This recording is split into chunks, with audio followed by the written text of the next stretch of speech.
8 March বিশ্ব নাৰী দিৱস হিচাপে পালন কৰা হয় এই দিনটো। বিশ্বৰ অন্যান্য ঠাইসমূহৰ লগতে তিনিচুকীয়া জিলাৰ পানীতোলাতো মটক মহিলাসকলৰ উদ্যোগত আৰু বৰচাপৰিবাসী ৰাইজৰ সহযোগত তৃতীয় বাৰ্ষিক কেন্দ্ৰীয় নাৰী দিৱস অনুষ্ঠিত কৰিবলৈ লোৱা হৈছে। পানীতোলাৰ বৰচাপৰি ৰাজহুৱা প্ৰেক্ষাগৃহত এদিনীয়াকৈ অনুষ্ঠিত কৰিবলৈ লোৱা উক্ত দিৱসৰ লগত সংগতি ৰাখি বিভিন্ন প্ৰতিযোগিতা আৰু এখনি মুকলি সভা অনুষ্ঠিত কৰা হ'ব।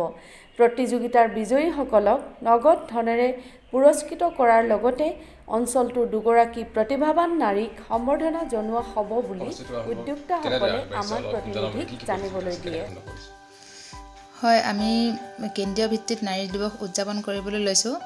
নাৰীৰ সৰ্বাংগীন উন্নয়নৰ বাবে নাৰী দিৱসখনিত আমি মুকলি শাখাত আমি কেইবাটা প্ৰতিযোগিতাৰ আয়োজন কৰা হৈছে। প্ৰতিযোগিতাসমূহ এনেধৰণৰ: বিয়ানাম দলীয় শাখাত, ভুইৰোৱা জাত বক্তৃতা প্ৰতিযোগিতা, কবিতা আবৃত্তি আৰু সূতালেটীয়া প্ৰতিযোগিতা আৰু মটক জনগোষ্ঠীয় সাজপাৰ প্ৰতিযোগিতা। পুৰস্কাৰসমূহৰ কথা আমি ভাবিছোঁ, বিয়ানামৰ প্ৰথম শ্ৰেষ্ঠ দলক 2000 টকা আৰু দ্বিতীয় শ্ৰেষ্ঠ দলক 1000 টকা আৰু তৃতীয় শ্ৰেষ্ঠ দলক 500 টকা। বক্তৃতা প্ৰতিযোগিতা শ্ৰেষ্ঠ প্ৰতিযোগীক 1000 টকা আৰু দ্বিতীয় শ্ৰেষ্ঠ প্ৰতিযোগীক 500 টকা দিয়া হ'ব। আটাইতকৈ আকৰ্ষণীয় প্ৰতিযোগিতাটো হৈছে সূতালেটীয়া প্ৰতিযোগিতা। ইয়াত যিগৰাকী প্ৰতিযোগী জয়ী হ'ব তেখেতক আটাইখিনি সূতা প্ৰদান কৰা হ'ব।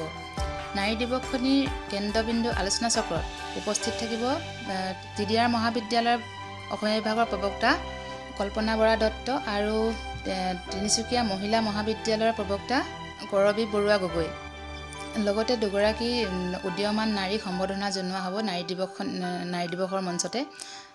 গতিকে 8 মাৰ্চ দেওবাৰে সকলো ৰাইজৰ উপস্থিতি আৰু সহযোগিতা একান্তৰে কামনা কৰা হ'ল।